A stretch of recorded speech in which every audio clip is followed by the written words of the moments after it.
Hello, everyone, and welcome back to RWB Sports, Reginald Peoples and Coach Larry Wade, Part 3.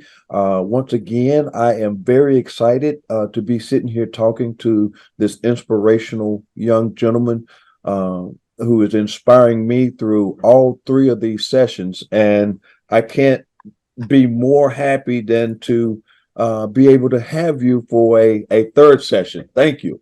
I just want to say for all those listening, when he calls me young, every time he calls me young, I'm paying him for it. That's the only reason why he says I'm young. I'm paying him. Well, I mean, getting a little deep in my pockets. I can't. That's like a product placement. You know what I'm saying? It's like you got a Coke can sitting here. So the key word is young. So that's what we came up with. So we're gonna finish off where we left off in part 2 when we was talking about life lessons. And I just want to know, because we're both parents, we're both fathers. I got two sons that I try to inspire just by my work ethic and by what I do each and every day.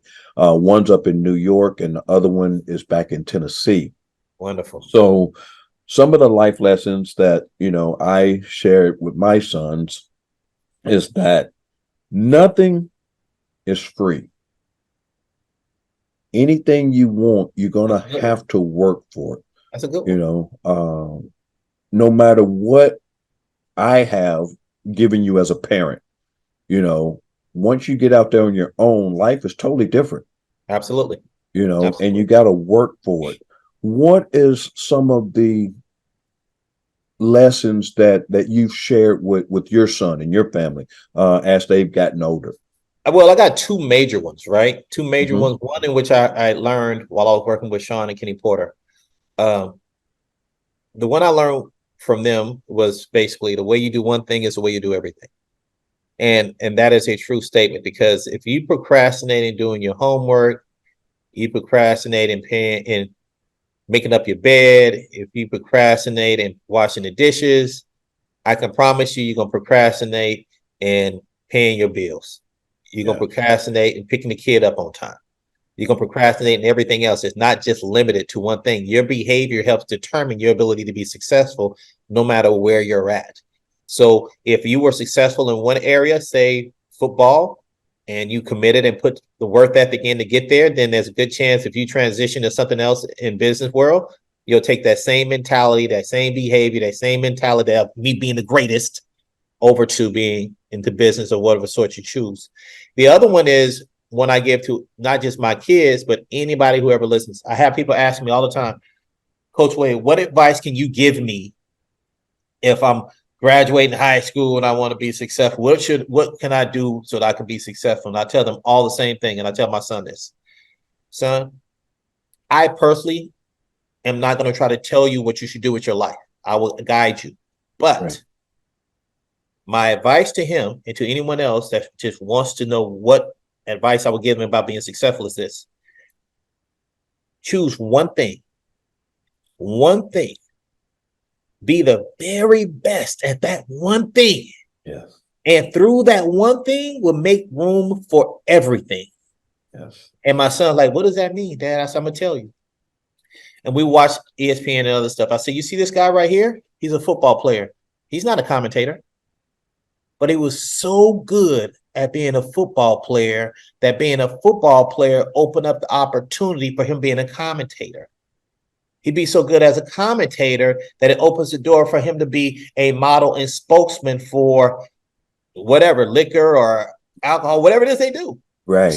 But that all still came from him being so good at one thing. In my case, I got so good at one thing, meaning the sport of track and field, that it opened up the door for me to be in this other arena in boxing and level up to a space where I'm considered to be one of the top guys, which opened up a door to me now commentating on ESPN. Yeah. Here I am now commentating on ESPN as well, because that one thing opened the door. So I don't care what you guys decide you want to do, but whatever that is, you make that one thing, you be so good at that one thing, I promise you it's going to open the door for everything else you want in life. Yes. Yeah. So my dad told me that he said, son, he said, I don't care what you do. He said, but whatever you do, you be the best at it. He said, if you want to be a worm digger, if you want to own a worm farm, he said, you be the best worm farm out there. You make sure every fisherman come to you because you got the best worms out there. And Mhm. at the time, I didn't understand what he meant, Right, until I got older. right, right. And then I gave that same speech to my kids. So I was an athlete. I was it was just great. like It's you. great advice. It's great Yeah. advice. Yeah. And I told him, I said, you don't have to be an athlete. Just whatever you do, be the best at it. You Yep, know. And just like you was talking earlier in part two, don't quit. yep. Don't quit. Uh, that's something that a lot of kids these days, they find it too easy to do. So Right, let me ask you this. Let me ask you, because you got a lot of coaches in gyms, and they have kids now with behavior issues, and they want to quit so right. easy. How do you, or how would you go about talking to these young athletes or these young kids to get them not to quit? Well, let me say this, and this is another tip of advice for you young coaches. Too many coaches out there are not talking to the kids, they're talking at the kids. There's a big difference. Yes. When you talk at a kid, you're not relating to where he's at, and he's going to disconnect from you. But when you're talking to the kid, that means you're actually trying to have an interest in what he's feeling, why he's feeling that way. People ask me all the time, how do I train all these athletes different and how am I successful with that? Here's the key. Before I even train a guy, I got to get to know who he is. I need to know, did you have your mom in the house? Did you have your dad in the house? Did you stay with grandma? Did you stay in low income situation? Were you in middle class? What kind of school you went to? Do you got brothers and sisters? Are you the oldest? Are you the youngest? I Right. got to find all the dynamics of that person because, say, for example, you get a guy who didn't have a father at home, and then you try to come in and be this authority figure for him. He may not respond well to that, Okay. but you may get a guy who always wanted a father, and the father wasn't there, and so they may totally embrace you. So Right. you have to really get to know the person before you put yourself in a position or step up to say, "Hey, son, this, that, son, that." No, get to know the person first. Then try to have a conversation, a true conversation, and talk to them opposed to at them. Because once an athlete realizes that you're really there to help him, then they start to allow those walls to drop to some degree so you can actually see the daylight and get to a resolution. Okay. So just basic general caring. Yeah, that's what it is. Most of the Yeah. time, coaches, they've seen this before. I don't want to deal with it, or it takes time and effort. No, a real coach is going to take that time to figure out who their athlete is. Right. I usually see three examples all the time. Sean, when I trained Sean, I came down hard on Sean with a heavy hammer because Sean was always, trained that way through his father. Father's very stern, wants it done. Right. And so I had to follow that same mold because when I tried doing it another way, it didn't work as well. Right. So if I take that same style to say a Badu Jack and I'm loud and screaming or whatever, Badu is not going to accept it. Badu will probably walk away first. And then if I try to continue, he may knock me out. Right? Now, He has the ability. Caleb on the other end. If I go to Caleb, woo, woo, he gonna just do it from the beginning. He ain't gonna walk away. He gonna try to knock me out right then. Right. You Right. have to be able to know what you're dealing with. One, you come down on them, that makes them work. The other one, they look at you like, you finna get yourself in trouble. And the other one just gonna knock you out off the top. Right So up to right. but you don't know that if you don't take the time to get to know who they are, Okay. of All their right. upbringing. All You right. got to know that. If you don't know that upbringing, it's very difficult to really get close enough to be able to figure out how to work with them. Right. So I Right. would say, for the young trainers, don't go talking at the kids. Go talk to them. Help them understand you care. Right. Relate to them. Let them know that your doors are open if they need any help or advice. And then I think everything else starts to work itself out. Right. Just outside of coaching, you have to be there. Yes, absolutely. Yeah, outside of coaching. That's the thing. It's not just about I meet you at the gym and I give you workouts. Right. No, when you're in this position, you're part of a team. When you're part of a team, that means you're part of a family, Right. and you have to function accordingly. If Badu Jack says, "Hey, coach, can you carry this bag inside the hotel for me?" I said, "I got you, brother." I ain't saying, I ain't the valet. I don't do that. No, you do whatever needs to be done as a member of the team. If he says, "Can you get the water?" Can you get the water? Sure. Coach, can you drive and go pick this up? Sure. Coach, can you give me some water? Sure. Right. Coach, I got a little soreness in my arm. Can you rub it? Absolutely. I'm not sitting here saying I'm not the massage therapist. Right. No, right. I'm doing what we're supposed to do as members of a team that have a collective goal of being successful. And that goal did not say I work between 9 to 5 and everything outside of that is overtime. No, it's get the job done. Right. Right. And by any means necessary, you have to do that. You have to do that. And there's not very many coaches. And that's why in the beginning, in episode 1, I said it. And in the 20th century, you are the renown. You are the most prolific. Thank you, sir. Trainer out there right now, because so many people, if you look back in the 70s and 80s, well, 70s and 60s, when you had Customato and you had those guys who actually took their fighters in. Right. That's right. And treated them like their kids, even though they had family. Right. Those kids were part of their family. Right. Correct. That's what made them successful. Absolutely. Because you're fighting more than just yourself. Right. When I'm out there and I'm training Caleb Plant, for example, yes, I'm training Caleb to be the best version of Caleb he can be, fighting whoever it is he has to fight. But I'm also thinking about Caleb getting back home to his wife, to his kid, to his dad, to his stepmom. I'm thinking about all that. Right. Right. I'm not just thinking, you know what? It is what it is. Because when he gets hurt or someone gets hurt, I'm not going back to the house. I'm going to the hospital and I'm going to stay there until he gets out. When he walks out and when I walk out. Right. Because that's what it takes when you're part of a family, part of a team, when you really do care for someone. And that's not something that you turn off and on. No. Either you have it, you don't. Caleb and I, we can argue, whatever the case may be, but I'm still going to always love him and I'll be loyal because that's just who I am and that's what I'm supposed to do. Yes. Yes. And he's that guy. And I can see that you're that guy as well. Like I said, I made a statement earlier on my social media, is not letting your loyalty be your slavery. That's right. I have a habit of doing that because I'm a loyal individual. Correct. And sometimes I let it get the best of me. But loyalty does not mean stupidity. So therefore, yes, you have to be able to allow everyone to evolve into their own space. Right. And actually accept that. I think the reason that people run into problems when it comes to loyalty is because they don't think about themselves in the process, which is okay.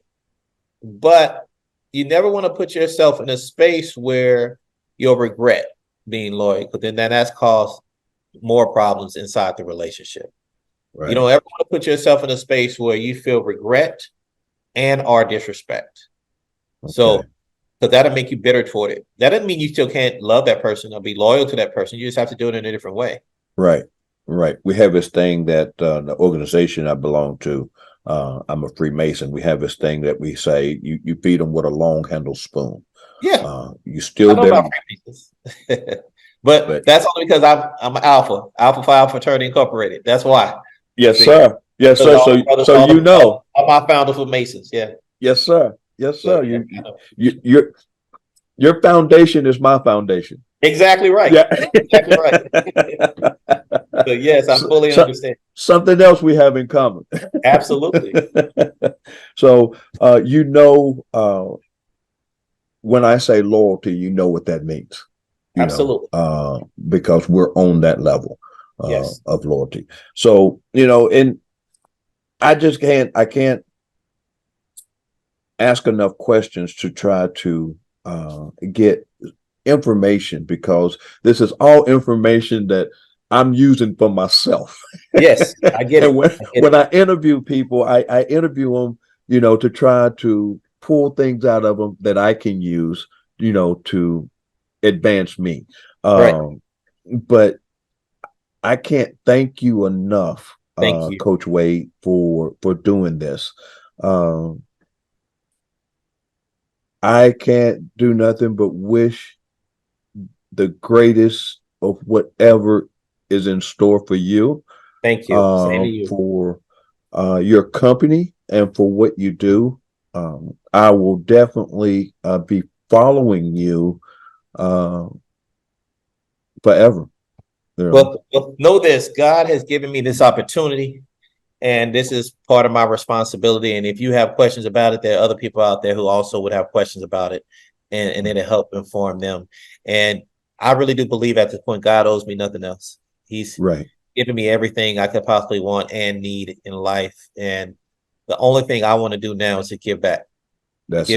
to those, because he's given me everything. And when I say everything, you talk about over 30 years of being successful, and most people don't have 3. So Right.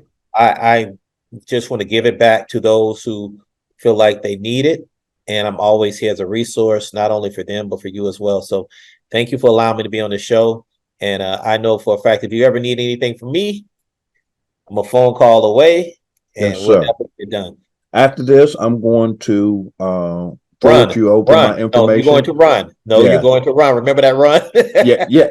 Oh, did I say I was going to run? Yeah. Oh, did I? Did I Not, say that? wait a minute. I Hold think on. episode 1 and 2, Yeah, maybe. Oh no. that's one of the things that happen when you've been hit one too many. Your memory becomes short. That had nothing to do with getting hit. That had nothing to do with getting older. Because I ain't got hit that much. My mom be stripping me all the time. Nah. Of all things to remember, you remember that. That's right. Because I can relate totally to that situation. Absolutely, I remember it. Well, I am starting to get back in shape. Like I said, once I retired, I spent a lot of time. I didn't want to work out or train anymore because my Yeah. body just hurt. Being an athlete, I started when I was 8. Retired when I was 40, and just doing different sports, different things, just beating my body up. But The I hardest have part for me to started. work out is this. This is the hardest part. Yeah. I'm used to working out with a purpose, right? Okay. We go to the gym, we take our bodies through what we take them through in order to be at an elite level at a certain time and to compete, right? Right. Correct. When you take the competitive side away from me, I didn't have it in my mind initially just to go work out because I wanted to be healthy, or go work out because I wanted my body to look good. It was always to win. So when you take out the winning aspect, then it made the motivation less. Right. But as I've gotten a little older, I've started to now try to chime into working out more. I found the love for it again, but it was from a totally different capacity. It was more so just to say, to get a certain level of consistency so my body can be strong and be Right. able to be what I need to be for my son and my family. Correct. Because the likelihood of living is higher for those who do work out opposed to those who do not. Yes. So, Yeah. so, And that is definitely true. so I'm working out and drinking Coca-Cola. That'll do it. Yeah, I stopped. I don't drink any sodas. I'm soda No, that's the soda only thing free. I do. I don't drink, I don't smoke, but I will drink a Coca-Cola though. You give Right. me a Coke, we're gonna have to be good. Look, that time when we decide to go and watch these fights and we Right. talk together, Yeah. give me these, we can talk all day. Oh, then we're good then. We're Yeah, we can good. talk all I day. get me a bottle of water, especially when you get out there and be like, "Hey, let's go take a run." I'm gonna be like, "Oh no, look like I found a 6-pack of Cokes." Well, let's go over here and sit and talk about it. Yeah. And what I'm gonna say, okay. Yeah, but Okay, let's all go. of a sudden I'm gonna be like, like Captain Caveman, how he used to pull everything out of his fur. Man, you know we old when you said Captain Caveman. You know we old. They don't know what no Captain Caveman is. Oh, okay, my bad. What's one of these new We cartoons? know, they don't know. I'll just go pull a six pack out and be like, did you say go running? I don't know what I said. Give me one. I don't know what I said. Let's go sit there. Drink this cup. Absolutely. But yeah, so it's been a great pleasure. Same here, brother. I Same want here. to talk to you again, just on a personal level, just to be like, hey, brother, what's going on? Absolutely. Absolutely. We definitely if you ever on the East Coast, I'm what I'm gonna actually do in is I'm gonna put Pennsylvania. my number into your DM so you have it. Yes. But I'm telling you, I want another interview with you, but I want to have it in December, right? I Okay. want to have it like December 20th, maybe, Okay. because between then I would have had Shane Mosley Jr. fight. I would have had Robeisy Ramirez, the 126 world champion fight, and then Jake Paul would have fought by then too. I Okay. think those are all three major topics to talk about. I think to be able to discuss. So I think That that'd would be be excellent. now. Right, I want Before to we do it. go, I gotta ask you this question because you have come over to and brought your expertise over to the fight game. Right. When I fought, I was a heavyweight. And at the time, I came in during the time of Tyson, Bo, Holyfield. Woo, Yeah, I knew I wasn't getting ready woo. to. I couldn't compete with those guys. Yeah. Jeez. In my mind, I could, but Yeah, them physically, boys special though. they had too much behind them for me to compete. Right. Uh, the heavyweight division. Right. What do you think about the heavyweight division now? Well, there you have it, ladies and gentlemen. RWB Sports, Coach Larry Wade, three-part segment.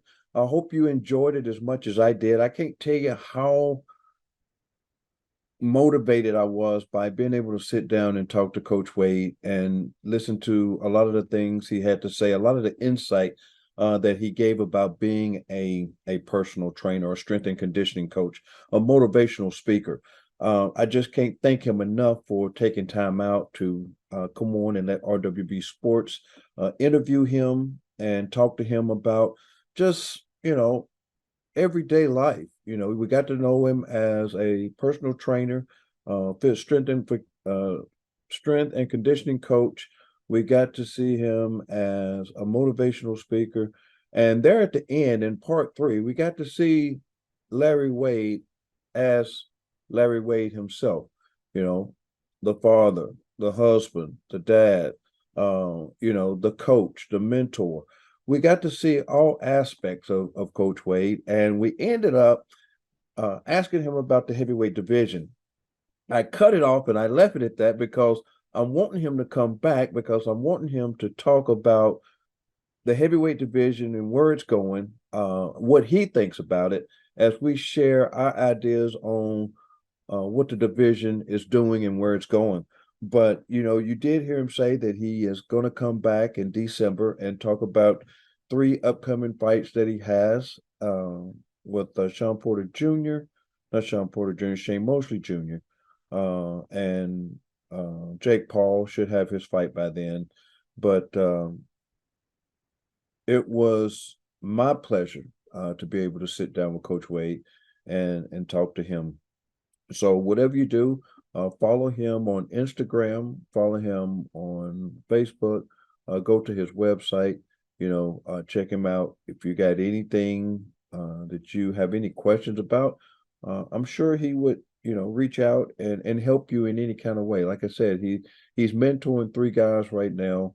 You don't know it, but he mentored me through this interview and got me through it, but Coach Wade, once again, thank you very much to all the viewers and fans of RWB Sports. Thank you for tuning in and thank you for watching. I hope you got, like I said before, as much enjoyment out of this interview as I did. I look forward to stepping the game up now and moving forward and getting more in-depth interviews and talking to more renowned athletes.